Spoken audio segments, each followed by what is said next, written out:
बिस्मिल्लाहिर्रहमानिर्रहीम, अस्सलाम वालेकुम दोस्तों। पाकिस्तान में जो पाक भारत कशीदगी थी उसके बाद दोनों तरफ जो नुकसान हुआ वो तो हुआ, लेकिन खेल भी उससे मुतासर है। खास करके दुनिया की सबसे बड़ी जो क्रिकेट लीग है इंडियन प्रीमियर लीग, और उसके बाद एक बड़ी लीग जिसे पाकिस्तान सुपर लीग कहते हैं, दोनों के जो है वो शेड्यूल मुतासर हुए और दोनों टूर्नामेंट को हाफ पेस पहले जी ख़त्म करना पड़ा, क्योंकि दोनों तरफ जो ओवरसीज प्लेयर खेल रहे थे उन्होंने अपनी सिक्योरिटी खदशात का इजहार किया, जिसकी वजह से उन्हें वापस भेजना पड़ा। पाकिस्तान जो सुपर लीग है उसके तो बकिया मैचेस 7 मैचेस रह गए थे, लेकिन इंडियन प्रीमियर लीग के मैचेस की तादाद भी ज़्यादा है और एक बड़ा इवेंट है, तो उनको ज़्यादा इस हवाले से परेशानी का सामना करना पड़ा। भारत ने बड़ी हद तक कोशिश की कि आईपीएल में जितने भी ओवरसीज प्लेयर हैं उनको इंडिया में जो है वो रोका जाए उस वक्त तक के, अब क्योंकि सीज फायर हो चुका था तो ये उम्मीद कर रहे थे कि अगर वो प्लेयर रुक जाते हैं इंडिया में तो हम उस लीग का जो है वो दोबारा से आगाज़ कर दिया जाए, क्योंकि इब्तदाई तौर पर जो बीसीसीआई की जानिब से ऐलान आया था वो 1 हफ्ते के लिए आईपीएल को सस्पेंड किया गया था। लेकिन अब जो ताज़ा तरीन सूरत हाल है, ज़्यादातर जो फॉरेन प्लेयर हैं, खासकर ऑस्ट्रेलियन प्लेयर, वो वापस अपने मुल्कों में जा चुके हैं और वो उनकी वहाँ की जो रिपोर्टिंग है, वहाँ की जो खबरें आ रही हैं ऑस्ट्रेलिया से, उससे यह है कि वो इस सारी सूरत हाल में दोबारा आईपीएल खेलने के लिए भारत जाने पर राजी नहीं है। दूसरी तरफ पाकिस्तान सुपर लीग में भी जो प्लेयर्स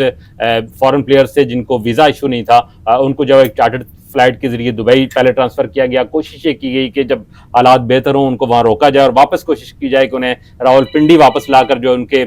बकिया मैचेज हैं उनके लिए उन्हें राजी किया जाए। लेकिन क्योंकि पिंडी क्रिकेट स्टेडियम में जो अटैक हुआ उसके बाद जो एक एस्केलेशन बढ़ गई, तो सारी सूरत हाल में जो फॉरेन प्लेयर्स थे उन्होंने पाकिस्तान क्रिकेट बोर्ड को भी जो साफ इनकार किया और उन्होंने ये कहा कि वो पीएसएल में इस सूरत हाल में नहीं खेल सकते। अब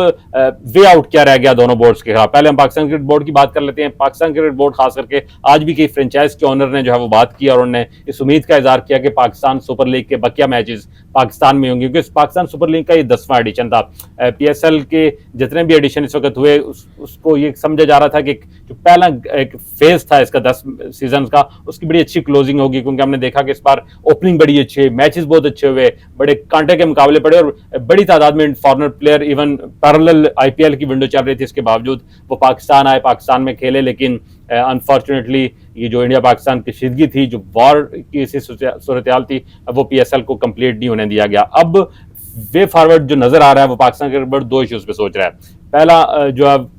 कोशिश उनकी यही है कि जितने भी फॉरेन प्लेयर हैं, अगर ऑस्ट्रेलियन, न्यूजीलैंड या साउथ अफ्रीकन या इधर के प्लेयर वापस पाकिस्तान नहीं आते तो कम से कम वेस्ट इंडीजियन प्लेयर पाकिस्तान आने के लिए हमारी इतलात हैं कि वो तैयार हैं। श्रीलंकन प्लेयर, बांग्लादेश के प्लेयर, ये जो फॉरेन प्लेयर हैं ये पाकिस्तान आकर भी बकिया मैचेस खेलने के लिए उन्होंने पीसीबी को रजामंदी का इजहार कर दिया। लेकिन अगर वो नहीं भी आते तो पाकिस्तान क्रिकेट बोर्ड की पहली कोशिश है कि पाकिस्तान का जो लोकल टैलेंट है, जो लोकल प्लेयर हैं, उनके साथ ही और जो फॉरेन प्लेयर आते हैं उनके साथ मिलकर इसे पिंडी और लाहौर के 2 वेन्यूज पर महदूद करके इसे फिनिश किया जाए, ताकि इसके चैंपियन का भी फैसला हो जाए और ये टूर्नामेंट अपने इख्तिताम को पहुंचे। दूसरी सूरत दुबई की थी। दुबई में आपको याद होगा कि जब ये पीएसएल को सस्पेंड किया गया तो पहला ही बयान पाकिस्तान क्रिकेट बोर्ड से आया था कि हम बकिया मैचेस दुबई में कराएंगे। तब तक आईपीएल की जानिब से अभी दुबई या किसी और तरह की अनाउंसमेंट नहीं आई थी। पाकिस्तान ने जब रात को ये अनाउंसमेंट की कि वो दुबई जा रहे हैं तो अगले दिन आईपीएल की मैनेजमेंट, जो मेरी इतलात हैं, जो मेरे सोर्स ने बताया, वो भी दुबई पहुंचे और उन्होंने दुबई क्रिकेट बोर्ड की जो एक इंतजामिया उनसे रब्ता किया और उन्हें कहा गया यूएई क्रिकेट बोर्ड से कि वो भी अपने बकिया मैचेस जो है वो आईपीएल का जो बकिया टूर्नामेंट है वो दुबई में कराने के लिए इंटरेस्टेड हैं। जो ही इंडियन जो है वो क्रिकेट बोर्ड और आईपीएल की मैनेजमेंट कमेटी वहां पहुंची